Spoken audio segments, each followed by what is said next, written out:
ఈరోజు వీడియోలో మనం హెయిర్ గ్రోత్ గురించి మైత్స్ అండ్ ఫ్యాక్ట్స్ గురించి తెలుసుకుందాం.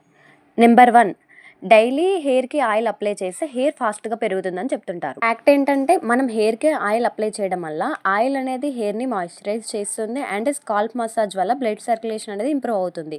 కానీ ఓవర్ నైట్లో మిరాకిల్స్ అయితే జరగదు. టూ మచ్ ఆయిల్ కూడా స్కాల్ప్ బిల్డప్కి కారణం అవుతుంది. So weekly 1 or 2 times oiling చేస్తే సరిపోతుంది. నన్ను వచ్చేసి ఫ్రీక్వెంట్ హెయిర్ కటింగ్ వల్ల హెయిర్ ఫాస్ట్గా పెరుగుతుందని చెప్తుంటారు. ఫ్యాక్ట్ ఏంటంటే హెయిర్ ట్రిమ్మింగ్ వల్ల మన స్ప్లిట్ ఎండ్స్ అనేవి రిమూవ్ అవుతుంటాయి. దాంతో హెయిర్ అనేది హెల్దీగా కనిపిస్తుంది. కానీ ట్రిమ్మింగ్ అనేది డైరెక్ట్లీ హెయిర్ గ్రోత్ స్పీడ్ని పెంచుతుందని చెప్పలేము. థర్డ్ వన్ వచ్చేసి ఎక్కువసార్లు కోంబ్ చేస్తే హెయిర్ హెల్దీగా కనిపిస్తుంది అనుకుంటారు. ఎక్సెసివ్ కోంబింగ్ వల్ల హెయిర్ బ్రేకేజెస్ అనేది పెరుగుతుంది.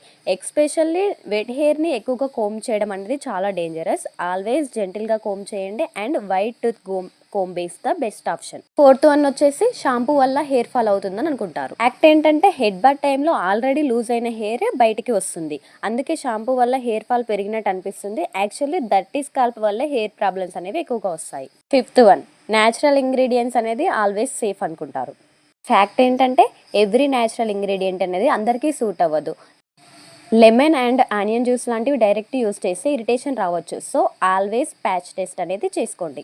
హెయిర్ ప్రొడక్ట్స్ చేంజ్ చేస్తే హెయిర్ డ్యామేజ్ అవుతుంది అనుకుంటారు. ఫ్యాక్ట్ ఏంటంటే ఎవ్రీ ప్రొడక్ట్ అనేది అందరి హెయిర్కి సేమ్ రిజల్ట్ ఇవ్వదు. హెయిర్ కండిషన్ అండ్ మీ స్కాల్ప్ టైప్ని బట్టి ప్రొడక్ట్ చేంజ్ అవుతూ ఉంటుంది. కానీ టూ మచ్ ప్రొడక్ట్ ఒకేసారి యూస్ చేయడం అవాయిడ్ చేయండి. గ్రే హెయిర్ని ప్లగ్ చేస్తే ఇంకా ఎక్కువ గ్రే హెయిర్ వస్తుంది అని అనుకుంటారు. బట్ మనం 1 గ్రే హెయిర్ ప్లగ్ చేస్తే అదే ఫాలికల్ నుండి మరో హెయిర్ మాత్రమే వస్తుంది. నియర్ బై హెయిర్ గ్రే అవ్వడానికి అది రీజన్ కాదు. గ్రే హెయిర్ అనేది మెయిన్లీ జెనెటిక్స్ అండ్ ఏజ్ వల్ల వస్తుంది. అండ్ లాస్ట్ వన్ వచ్చేసి ఎక్స్పెన్సివ్ ప్రొడక్ట్స్ మాత్రమే వర్క్ అవుతాయి అనుకుంటారు. బట్ ఫ్యాక్ట్ ఏంటంటే ప్రైస్ ఎక్కువగా ఉందంటే ప్రొడక్ట్ బెస్ట్ అని కాదు. మీ హెయిర్ టైప్కి ఏ ప్రొడక్ట్ అయితే సూట్ అవుతుందో ఆ ప్రొడక్ట్ యూజ్ చేయడం అనేది ఇంపార్టెంట్.